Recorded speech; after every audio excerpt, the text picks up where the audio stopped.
If you need to cancel a pending Zelle transaction, it's important to act quickly. Follow these steps to successfully cancel your transaction before it completes. Step 1. Open your banking app. Launch the mobile banking app associated with your Zelle account. Make sure you are logged in with all credentials. Step 2. Navigate to the Zelle section. Locate the Zelle feature within your banking app. This is typically found in the Payments or Transfers section of the app.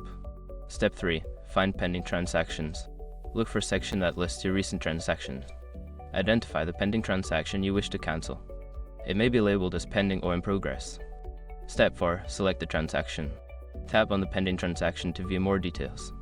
This will usually provide you with options related to that specific transaction. Step 5. Cancel the transaction.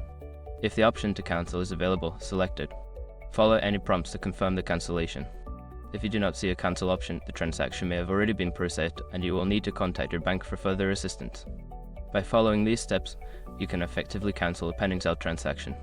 If you have any issues, don't hesitate to reach out to your bank's customer service for help.